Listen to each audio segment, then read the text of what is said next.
Hello student. आज अपन कक्षा 11वीं में पहला अध्याय समुच्चय के वीडियो लेकर उपस्थित हैं। सबसे पहले इसमें जो चैप्टर है वो है समुच्चय। पहले भी आप समुच्चय के बारे में पढ़ चुके हैं। जैसा कि हम जानते हैं कि समुच्चय किसे कहते हैं, तो समुच्चय की जो डेफिनेशन है वो बनती है कि सुपरिभाषित संग्रह को समुच्चय कहते हैं। मतलब किसी इकट्ठी की वस्तु, सिस्टमेटिक तरीके से इकट्ठी की वस्तु को क्या बोलते हैं अपन, समुच्चय। और समुच्चय को प्रदर्शित करने के दो प्रकार होते हैं। एक होता है रोस्टर सारणीबद्ध रूप और एक होता है समुच्चय निर्माण रूप। मतलब रोस्टर को या सारणीबद्ध रूप भी बोल सकते हैं और दूसरा होता है समुच्चय का निर्माण रूप। तो दो तरीके से समुच्चय को प्रदर्शित कर सकते हैं। अगर इसके एग्जाम्पल देके मैं अगर समझाऊँ आपको, तो देखें आप, अंग्रेजी वर्णमाला के सभी स्वरों का समुच्चय। अब इसको अगर आपको रोस्टर रूप में लिखना है, रोस्टर रूप में मतलब सारणीबद्ध रूप में अगर लिखना है, तो ए कोई सेट बना लें अपन समुच्चय और इसको कोष्टक के रूप में लिखें। अब अंग्रेजी वर्णमाला के स्वर हैं तो ए ई आई ओ यू 5 स्वर होते हैं, इस तरह से लिख दिया जाता है, तो ये बनता है रोस्टर रूप। और इसी का अगर निर्माण रूप लिखना है आपको कि निर्माण रूप में किस तरह से प्रदर्शित किया जाएगा, तो निर्माण रूप में प्रदर्शित करने के लिए देखें एक्स, जबकि एक्स मतलब एक्स वो अवयव होना चाहिए जो अंग्रेजी वर्णमाला का एक स्वर होना चाहिए। मतलब एक्स जबकि एक्स, एक्स इसलिए लिखते हैं कि जो भी आप एक कुछ भी अक्षर लें तो वो क्या होना चाहिए, अंग्रेजी वर्णमाला का एक स्वर होना चाहिए, कोई व्यंजन वगैरह नहीं होना चाहिए। तो इसको लिखते हैं निर्माण रूप में कि एक्स, जबकि एक्स अंग्रेजी वर्णमाला का स्वर हो। तो इस तरह से रोस्टर रूप लिखा जाता है, इस तरह से निर्माण रूप में लिखा जाता है। इसके अंदर जो प्रश्नावली के जो सवाल हैं 1.1 में, वो जो सवाल हैं उसमें दो तरह के सवाल हैं। एक तो समुच्चय की डेफिनेशन से संबंधित सवाल है और दूसरा है कि समुच्चय को निर्माण रूप में और रोस्टर रूप में लिखिए। तो इसका जो पहला सवाल है, अगर आपको दिख रहा है, तो इसके अंदर पहला सवाल जो है वो ये है कि जे अक्षर से प्रारंभ होने वाले वर्ष के सभी महीनों का संग्रह। तो जे अक्षर से प्रारंभ होने वाले वर्ष के सभी महीनों का, तो जे से प्रारंभ होने वाले जो अक्षर होते हैं वो कौन से होते हैं आपके, जनवरी है, जून है और जुलाई है। तो जे से अक्षर से प्रारंभ होते हैं मतलब 3 अक्षर होते हैं, मतलब ये समुच्चय है। मतलब आपको ये बताना है कि समुच्चय है या नहीं। अब दूसरा है भारत के 10 सबसे अधिक प्रभावशाली लेखों का संग्रह। तो 10 प्रभावशाली व्यक्ति का कोई मापदंड नहीं दिया हुआ है, इसलिए हम इसको समुच्चय के रूप में डिफाइन नहीं कर सकते हैं, इसलिए हम ये समुच्चय नहीं है। तीसरा सवाल है विश्व के सर्वश्रेष्ठ 11 बल्लेबाजों का संग्रह।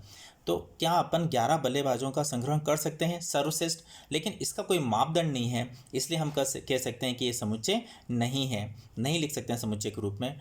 चौथा सवाल है आपकी कक्षा के सभी बालकों का संग्रह। तो आपकी कक्षा के बालकों का संग्रह है, बालक के रूप में है, तो अपन निश्चित रूप से लिख सकते हैं बालक के संग्रह का समुच्चय, तो समुच्चय के रूप में लिखा जा सकता है। इसका पांचवा सवाल है 100 से कम सभी प्राकृत संख्याओं का संग्रह। तो 100 से कम सभी प्राकृत संख्याओं का समुच्चय एक डिफाइंड अपन लिख सकते हैं कि प्राकृत संख्या है तो 1 से लेकर आपके 99 तक, 100 तक आपकी सभी संख्याएं, 99 तक सभी प्राकृत संख्याओं का समुच्चय इकट्ठा किया जा सकता है। इसी प्रकार सभी लिखे हैं लेखक प्रेमचंद द्वारा लिखित उपन्यासों का संग्रह। तो उपन्यास उनके निश्चित है, लिख सकते हैं अपन उसके।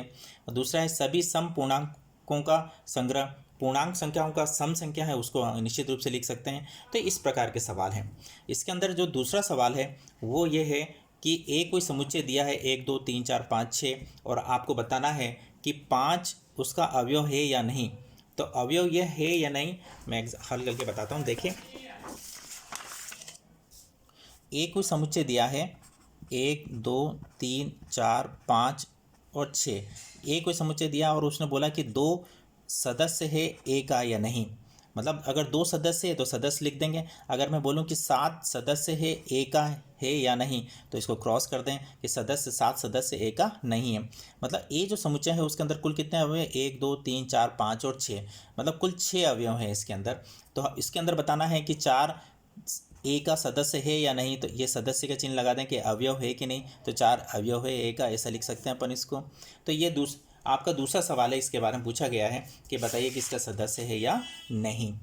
अगला सवाल है इसके अंदर, तीसरा सवाल है, इसमें बताना है आपको रोस्टर रूप में लिखना है। सवाल दे रखे हैं उसने, तो रोस्टर लिखने का तरीका, एक तो निर्माण रूप में लिखा है ए बराबर एक्स, जबकि एक्स एक पूर्णांक है और वो कैसा होना चाहिए, एक्स बड़ा होना चाहिए -3 से और एक्स छोटा होना चाहिए 7 से। मतलब पूर्णांक संख्या हो लेकिन वो उसके एक लिमिट बांध दी उन्होंने कि वो संख्या -3 से बड़ी हो लेकिन 7 से छोटी हो, तो किस प्रकार से लिखा जा सकता है। तो जो पूर्णांक संख्या है उसमें माइनस के भी आएंगे, प्लस भी आएंगे और जीरो भी आएंगे। तो x जबकि x मतलब x वो अंक होना चाहिए, पूर्णांक होना चाहिए, पहली बात। दूसरी बात, उसका जो लिमिट है वो है x बड़ा होना चाहिए। आपको समझ में आ जाना चाहिए कि जैसे मैं ये छोटा का चिन्ह है और ये बड़ा का चिन्ह है आपका, अगर मैं यहाँ इस तरह से लिख दूँ कि 3 बड़ा है 2 से, तो ऐसा ही बोल सकते हैं कि 2 छोटा है 3 से, और इधर से बढ़ेंगे तो 3 बड़ा है 2 से। तो हम इसके बीच में से स्टार्ट करते हैं कि x बड़ा है -3 से लेकिन x छोटा है 7 से। मतलब वो अवयव आपको एलिमेंट लेना है जो -3 से बड़े हो लेकिन 7 से छोटे हो। तो -3 से जो बड़ी संख्या होती है वो होती है -2, -1, 0। इसके अंदर शर्त है कि -3 इंक्लूड नहीं है और 7 इंक्लूड नहीं है, क्योंकि नीचे बराबर का चिन्ह नहीं है। तो -3 और 7 नहीं आएगा, इसके बीच की संख्या आपकी आएगी। तो वो कौन सी संख्या हो जाएगी, तो देखें आप, -3, -1, 0, 1, 2, 3, 4, 5, 6। मतलब ये हो गया आपका कौन सा रूप, ये ऊपर तो था आपका रोस्टर रूप। अब इसमें आपका ये तो निर्माण रूप में था। किस रूप में था, निर्माण। ये आपका किस रूप में था, निर्माण रूप में। अब किस में लेके परिवर्तित करके आया, रोस्टर रूप में।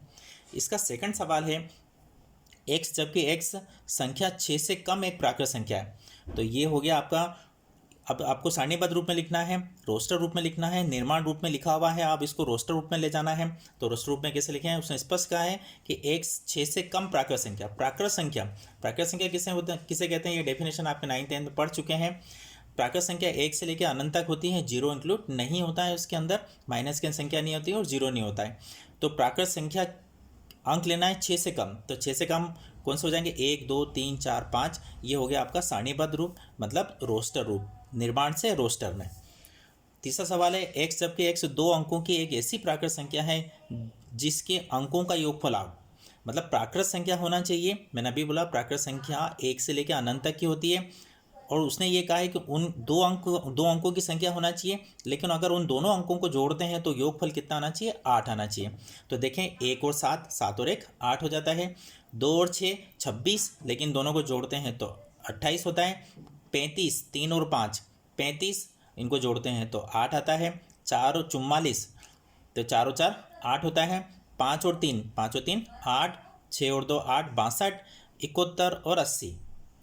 तो ये प्राकृत संख्या आपके पास दो प्राकृत संख्या, मतलब ऐसी प्राकृत संख्या 80 प्राकृत संख्या। अभी हमें समझना है कि 0 आ गया, इसलिए 0 और 8 होता तो गड़बड़ हो जाती।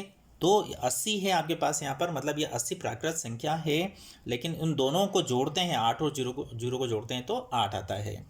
तो ये आपको इस तरह की प्रैक्टिस करना है कि अगर आपको निर्माण में लिखा है तो रोस्टर में जाए, और रोस्टर से लिखा है तो निर्माण में जाए। इसका एक और सवाल है, चौथा सवाल है कि एक ई सेट दिया है, इसमें टिग्नामेट्री लिखा हुआ है, शब्द के सभी अक्षरों का समुच्चय। टिग्नामेट्री के शब्द के अक्षरों का समुच्चय चाहिए। तो अब उसको समुच्चय के रूप में कैसे लिखते हैं, रोस्टर रूप में लिखना है तो कैसे, ये निर्माण में लिखा हुआ था उसने, आप इसको काय में ले जाना है, आपको रोस्टर रूप में ले जाना है। तो रोस्टर रूप में लिखने का इंपॉर्टेंट तरीका ये होता है कि अगर टिग्नामेट्री में कोई दो अक्षर एक जैसा आया है तो उसको एक ही बार लिखना है। जैसे टी यहाँ 2 बार आया था तो टी को एक ही बार लिखना है। आर कितनी बार आया, 2 बार आया, तो आर को एक ही बार लिखना है। मतलब समुच्चय में अगर लिखेंगे अपन इंग्लिश के कोई भी लेटर अगर वो कहता है तो आपको 2 अक्षर एक जैसे नहीं आना चाहिए, समुच्चय में 2 अक्षर एक जैसे नहीं आना चाहिए। तो टी 2 बार था तो एक बार लिया, आर 2 बार था तो एक बार लिया, आई 1 बार है, जी है आपके पास, ओ 2 बार था 1 बार लिया, एन 1 बार था, एम 1 बार था, ई था, और क्या था, वाई। तो कहने का मतलब है कि टिग्नामेट्री के अक्षरों में 2, 3, 4 बार अगर अक्षर आ रहे हैं, एक अक्षर रिपीट हो रहा है तो उसको एक ही बार लिखना है, 2 या 3 बार उसको नहीं लिखना है समुच्चय के रूप में। तो ये आपका सवाल नंबर 3 था। अब देखते हैं अपन सवाल नंबर 4। सवाल नंबर 4 ये है कि उसको निर्माण रूप में लिखना है। पहला सवाल दे रखा है, अब ये आपको रोस्टर रूप में लिखा है, उसको काय में ले जाना है, निर्माण रूप में। तो ये लिखा है 3, 6, 9 और 12। अब 3, 6, 9, 12 को निर्माण रूप में ले जाना है। तो निर्माण रूप में किस तरह से लिखेंगे वो समझना। x जबकि x वो कैसा होना चाहिए, बराबर होना चाहिए 3n के, मतलब 3n का मतलब ये होता है कि उसने कहा कि n जो सदस्य होना चाहिए n का, मतलब स्मॉल n होना चाहिए सदस्य capital N। Capital M means प्राकृत संख्या। मतलब यहाँ पर n की जगह अगर प्राकृत संख्या का कोई भी एलिमेंट लिखेंगे तो ये बनेगा, जैसे मैं n की जगह 1 लिखूँ तो 3 एकम 3 बन गया, 2 लिखेंगे तो 6, 3 लिखेंगे तो 9, 4 लिखेंगे तो 12। अब यहाँ 12 तक है तो इसको अपन को रोकना भी है, तो हम n जो लिखेंगे वो बड़ा होना चाहिए, बराबर होना चाहिए 1 से, मतलब n जो होना चाहिए वो 1 से बड़ा होना चाहिए और 4 से छोटा होना चाहिए। मतलब हमने लिमिट बांध दी यहाँ पर इसकी कि 1 से बड़ा हो लेकिन 4 से छोटा हो, और 1 और 4 भी हो सकते हैं, तो ये 3n के बराबर हो जाएगा। तो किस तरह से लिखा हमने, फिर हम रिपीट करते हैं। x, जबकि x वो 3n के बराबर होना चाहिए, जबकि n क्या है, n जो है वो प्राकृत संख्या का सदस्य होना चाहिए आपके पास, और वो किस तरह का होना चाहिए, वो 1 और 4 के बीच की संख्या होना चाहिए, इससे ज़्यादा ऊपर नहीं जा सकते, अगर जाएंगे तो 12 से बाहर चले जाएंगे।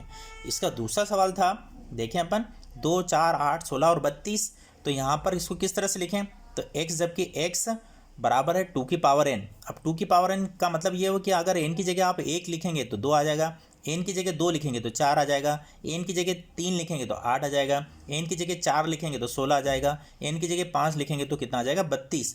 तो यहाँ पर बताना पड़ेगा कि n जो है वो किसका सदस्य है, प्राकृत संख्या का सदस्य है, और कहाँ से लेके कहाँ तक रखना है आपको, तो वो रखना है 1 से लेके 5 तक, और 1 और 5 भी इंक्लूड है, इसलिए हमने लिखा कि n बड़ा या बराबर होगा 1 से और n छोटा या बराबर होगा 5 से।